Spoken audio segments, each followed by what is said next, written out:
Et voici la dernière vidéo sur le chapitre concernant les droites parallèles et les droites séquentes. Il s'agit de la médiatrice d'un segment. Qu'est-ce que c'est que ça, la médiatrice d'un segment? On va voir ça tout de suite sur GeoGebra, et GeoGebra nous aidera à y voir plus clair. Et nous voici sur GeoGebra pour découvrir ce qu'est la médiatrice d'un segment. Donc pour faire la médiatrice d'un segment, on va commencer par faire un segment. Donc ici il s'appelle AB, puisque GeoGebra note toujours les points par ordre alphabétique. Et puis ici quelque part il y a l'icône médiatrice. Pour faire la médiatrice d'un segment, en fait il suffit de cliquer sur le segment. Et voilà ce que ça donne. Alors là comme ça, on a l'impression que ça a juste tracé une droite, mais je vais maintenant utiliser l'icône déplacer pour bouger le point A et le point B et voir un petit peu ce que ça donne. Et ben on a l'impression que cette droite là, elle est pas n'importe comment. Peut-être que tu comprends déjà les deux choses essentielles qui vont nous permettre de faire une médiatrice, mais il semble que ça passe par le milieu là, j'ai l'impression. Alors pour vérifier ça, je vais placer un point d'intersection entre la droite qui a été tracée et le segment de départ, ça m'a fabriqué un point C là, et je vais essayer de vérifier si ce point est bien au milieu. Et il y a une icône distance ou longueur là, et je vais demander la distance entre B et C. Il me dit 5,05 cm. Et entre C et A. Et là aussi, j'ai 5,05 cm. C'est peut-être le hasard, mais c'est au milieu. Pour vérifier si c'est pas le hasard, je vais encore une fois bouger les points A et B. On voit que ces longueurs, elles changent, mais que ça reste toujours les mêmes longueurs des deux côtés. Ça signifie que le point C, là, où croise la médiatrice, est bien toujours au milieu du segment. Voilà. Ensuite, il y a autre chose, ça ne passe pas que au milieu, parce qu'il y a plein de droites comme ça qui passeraient au milieu, mais là j'ai bien l'impression que les deux droites, enfin plutôt la droite et le segment, j'ai bien l'impression qu'elles sont perpendiculaires. Pour vérifier ça, pas loin de distance ou longueur, il y a une icône qui s'appelle angle. Je vais demander l'angle entre le segment et la médiatrice, et là on observe bien que, effectivement, il y a écrit, c'est peut-être en petit là, mais il y a écrit que ça fait bien 90 degrés. Là aussi, je vais bien bouger les points A et B pour vérifier si ça reste bien toujours un angle droit. Et voilà, donc on a bien la définition de la médiatrice, ça doit passer au milieu du segment, et ça doit être perpendiculaire au segment. Voilà. Et tu te rends peut-être compte qu'il n'y avait pas besoin de créer une icône médiatrice pour tracer la médiatrice d'un segment, je vais te le prouver. Donc revoici un segment AB, on sait que ça doit passer par le milieu et que ça doit être perpendiculaire. Donc dans un premier temps, je vais créer le point qui se trouve pile au milieu, donc en cliquant sur l'icône milieu, en cliquant sur le segment, et ça me place directement le point C. Point C que je ne peux pas déplacer, puisqu'il est au milieu, il ne peut pas être ailleurs, alors que je peux toujours déplacer le point A et le point B. Le point C, lui, reste toujours au milieu des deux points A et B, des deux extrémités. Et puis maintenant, je dois faire une perpendiculaire. Et en fait, il y a déjà une icône perpendiculaire sur GeoGebra, la voici. Je clique dessus. Et j'ai juste à cliquer sur le segment. Et tu vois que ça me fait une droite perpendiculaire. Mais par contre, elle n'est pas fixée. Donc là, GeoGebra attend que je lui dise par quel point doit passer cette perpendiculaire. Et bien, ça doit passer par le point C. Donc je vais cliquer sur C. Voilà. Et là, ça y est, j'ai tracé la droite qui est perpendiculaire et qui passe par le milieu du segment. Et bien, c'est la médiatrice. Je vérifie une nouvelle fois en utilisant la touche déplacer et en déplaçant le point A et le point B. On voit que ça reste bien perpendiculaire et que ça passe toujours au milieu. Voilà, après avoir observé de quoi il s'agit sur GeoGebra, on peut donc maintenant noter la définition. La médiatrice d'un segment, il faut forcément un segment au début, c'est la droite perpendiculaire à ce segment et qui passe forcément au milieu. Perpendiculaire au milieu. Ça fait deux choses à retenir pour la définition de la médiatrice. Et bien grâce à ces deux choses-là, on va pouvoir déduire une première façon de construire précisément la médiatrice d'un segment. Voici un segment AB, j'aimerais bien construire la médiatrice de ce segment. On va tout simplement utiliser la définition. On sait que la médiatrice c'est une droite qui passe par le milieu du segment. Donc première chose à faire, je le mesure. Le mien fait 9 cm et je vais placer son milieu. Donc la moitié de 9 cm c'est 4,5 cm. Donc je peux placer le point ici qui sera au milieu. Je vais l'appeler I par exemple, ce milieu. Je décale un petit peu, parce que la droite, elle va passer comme ça perpendiculairement. Donc justement, avant que je passe à la perpendiculaire, puisqu'on a placé le milieu, on peut mettre des petits codages comme ça de chaque côté pour bien indiquer qu'on a placé le milieu. Et maintenant, je passe à la perpendiculaire, donc on pose bien l'équerre comme ça dessus, et on va construire la droite perpendiculaire au segment AB qui passe par son milieu. C'est bien la médiatrice. On peut maintenant prolonger de l'autre côté pour que ce soit plus propre. Voilà. Et indiquer qu'on a fait un angle droit. Donc il y a deux codages à mettre quand on fait une médiatrice. Premièrement, on indique que la droite passe bien par le milieu. Et deuxièmement, on indique que c'est perpendiculaire. Il ne faut pas oublier de coder la construction.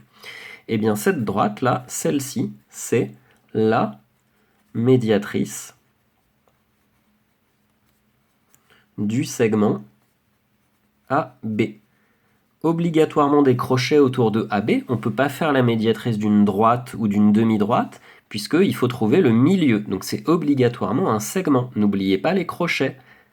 Et c'est forcément la médiatrice, c'est pas une médiatrice, il n'y en a pas d'autre, c'est la seule et unique médiatrice du segment AB.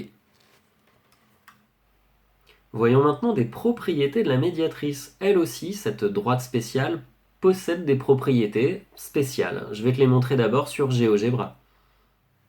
Et me revoici sur GeoGebra avec encore une fois un segment AB dont je vais tracer la médiatrice avec l'icône médiatrice de GeoGebra.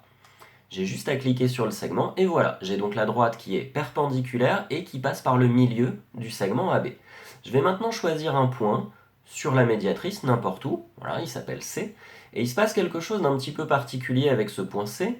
Si je relie avec A, si je relie avec B, et si je mesure les deux segments que je viens de créer là, qui relient les extrémités, donc avec la bonne icône distance ou longueur, le segment CA mesure 8,16, le segment CB mesure 8,16. Ah tiens, le point C est à la même distance de A et de B. C'est peut-être le hasard, donc comme d'habitude je vais déplacer ce point C sur la médiatrice, et on remarque que si les distances changent, elles n'en restent pas moins égales. Donc peu importe où tu places le point C sur la médiatrice, il sera toujours équidistant, c'est-à-dire à la même distance, des deux extrémités A et B. Ce n'est pas le cas si ce n'est pas sur la médiatrice. Si jamais je place ce point C, bah tiens, on va faire le test. Si jamais je place un point qui est plus du côté gauche et que je relie avec A et que je relie avec B et que je mesure à nouveau la longueur de ces deux segments, on voit que le segment qui relie avec B, il est plus long, bien évidemment. Si jamais je place le point D de l'autre côté, cette fois-ci, évidemment, c'est plus éloigné du point A. Pour que ce soit vraiment à la même distance de A et de B, à la frontière en quelque sorte entre A et B, je remarque qu'il faut que ce soit tout pile sur la médiatrice. Sinon, ça ne va pas fonctionner. D'ailleurs, j'ai du mal à le mettre précisément là. Voilà, c'est à peu près précis. Donc, pour que ce soit vraiment précis, j'utilise le point C que lui, j'ai placé véritablement sur la médiatrice. Et on voit que là, les distances sont les mêmes des deux côtés. Ça nous donne donc une première propriété, que si on prend un point sur une médiatrice, alors forcément, il est à la même distance des deux extrémités. Ça fait en quelque sorte un petit triangle isocèle. Pour visualiser une autre propriété, j'ai besoin de créer quelque chose que tu ne connais pas encore sur GeoGebra qui s'appelle un curseur. Je vais le placer là par exemple, et je vais dire que c'est un nombre qui va de, allez, je sais pas, de 0 à 20 par exemple. Voilà. Et donc maintenant ce nombre, je vais pouvoir l'augmenter ou le rabaisser comme je veux. Et puis je vais me servir de ça pour créer des cercles. Un cercle de centre et de rayon donné. Bon, on va voir ce que ça donne. Donc je voudrais faire un cercle de centre A et de rayon, le curseur que je viens de créer. Et ce curseur, je l'ai appelé petit a, ou plutôt GeoGebra a décidé de l'appeler petit a. Donc plutôt que de dire que le rayon fait 5 cm, ou 10 cm, ou 12 cm, je vais dire que le rayon c'est petit a.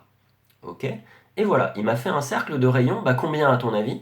Le rayon là, il fait 3,8, parce que le petit a, il est réglé sur 3,8. Si j'augmente le curseur, du coup ça va augmenter le rayon du cercle. Je vais faire pareil de l'autre côté.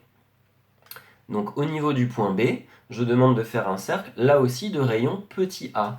J'ai donc deux cercles de même taille, deux cercles identiques, sauf qu'il y en a un qui est de centre A et un qui est de centre B. Et puis du coup, si je déplace maintenant mon curseur, j'obtiens des cercles plus ou moins grands, plus ou moins petits, et j'obtiens surtout deux points d'intersection.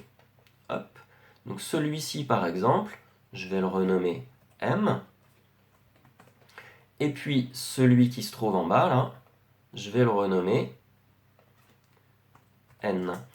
Et puis je vais afficher maintenant la trace des points M et N. Donc clic droit sur le point M, afficher la trace, clic droit sur le point N, afficher la trace, et je vais de nouveau bouger mon curseur. Qu'est-ce qu'on remarque? Que ces points d'intersection des deux cercles de même rayon, là, on a l'impression que ça nous trace la médiatrice. J'ai bien l'impression. Hein. Et ben pour vérifier ça, je vais lui demander justement à GeoGebra de construire la médiatrice du segment AB. La voici. Et ben ça passe pile par les points, par la trace qui a été laissée par les points M et N. Donc on dirait bien que si on trace deux cercles de même rayon, l'endroit où se croisent ces deux cercles, eh ben c'est justement l'emplacement de la médiatrice du segment. Ça nous donne une deuxième propriété, c'est que si on prend un point qui est à la même distance, parce que là j'ai fait deux fois le même rayon, hein, donc le point M il est à la même distance de A que de B. Donc si on prend un point qui est à la même distance de A et de B, on a l'impression qu'il se trouve bien sur la médiatrice du segment AB. Ça nous fait une deuxième propriété. Après avoir observé ça sur GeoGebra, voici les deux propriétés en question, les propriétés de la médiatrice. Si un point est sur la médiatrice, forcément ce point est à la même distance des deux extrémités du segment. Et de la même façon, si un point est équidistant, c'est-à-dire à la même distance des extrémités A et B d'un segment, forcément ce point-là qui est équidistant, forcément il est situé sur la médiatrice du segment. Réfléchis bien à ces deux phrases, c'est des phrases qui sont forcément vraies, c'est pour ça que je les appelle des propriétés. On peut résumer ces deux propriétés avec un petit organigramme, un petit schéma comme cela. Premier schéma, nous avons un segment AB et nous avons la médiatrice que j'ai appelée petit m entre parenthèses, donc qui passe par le milieu perpendiculairement, c'est une médiatrice, on le sait. Et puis il y a un point M qui appartient à la médiatrice. Et bien forcément, c'est obligé, c'est la propriété qui le dit, c'est ce qu'on a d'ailleurs observé sur GeoGebra, obligé, le point M, il est à la même distance de A et de B. Puisque le point M est sur la médiatrice, obligatoirement, il est à la même distance des extrémités A et B. La deuxième propriété, en fait, c'est l'inverse. Hein. On appelle ça une propriété réciproque. Hein. Tu verras plus tard au collège. C'est le contraire, en fait, de la précédente propriété. Maintenant, on sait que le point M, il est à la même distance de A que de B. Donc j'ai mis les petits codages là qui traduisent ce que je viens de dire sur le schéma. Et bien si MA égale MB, forcément le point M, il est obligatoirement sur la médiatrice du segment AB. C'est la deuxième propriété que j'appelle M2 qui le dit. Donc on récapitule, M1 dit que si un point M appartient à la médiatrice, forcément ce point M est à la même distance de A et B. MA égale MB. Deuxième propriété, c'est le contraire. Si on sait que MA égale MB, alors forcément le point M, il appartient à la médiatrice de ce segment. C'est obligatoire, c'est des propriétés de la médiatrice qu'il faut quand même connaître. Et en fait, grâce à ces propriétés, on va maintenant pouvoir déduire une deuxième construction beaucoup plus précise en utilisant cette fois-ci le compas. Pour construire la médiatrice de ce segment AB avec le compas, nous n'avons pas besoin du tout de mesurer, de trouver la position du milieu. En fait, il va suffire de planter comme ça aux deux extrémités, je commence par l'extrémité B, et d'ouvrir de plus que la moitié du segment. Tu verras pourquoi. Alors plus que la moitié, là c'est à peu près la moitié, là c'est plus que la moitié. Que ce soit comme ça, ou comme ça, ou comme ça, peu importe. Donc c'est pas la peine d'ouvrir trop grand pour pas que ça prenne trop de place sur le cahier. Et ensuite, on va faire des arcs de cercle. Donc je fais un arc de cercle d'un côté et un arc de cercle de l'autre côté. Et là maintenant, ça va être très important, il ne faut pas changer l'ouverture du compas. Le plus que la moitié là qu'on a choisi au départ, on va garder le même pour aller planter maintenant de l'autre côté, du côté du A. Et même chose, on refait deux arcs de cercle, un en bas, un en haut, enfin un de chaque côté en tout cas, et on obtient deux intersections. Une intersection ici, une intersection ici. Je vais les appeler, allez, je sais pas, M et N. Et bien la médiatrice, c'est tout simplement la droite qui va passer par M et N. Voilà. Cette droite ici, on peut dire que c'est la médiatrice du segment A, B. Et ici, même si nous n'avons pas du tout utilisé la règle graduée, on peut dire que cette longueur-là est la même que cette longueur-là, la médiatrice passe forcément au milieu, et on peut dire qu'il y a un angle droit, même si on n'a pas utilisé l'équerre, parce que la médiatrice est forcément perpendiculaire au segment. Donc voilà un moyen beaucoup plus précis, je dirais, et moi je trouve aussi plus simple de tracer la médiatrice d'un segment, plutôt que de mesurer. Et c'est la fin de cette vidéo.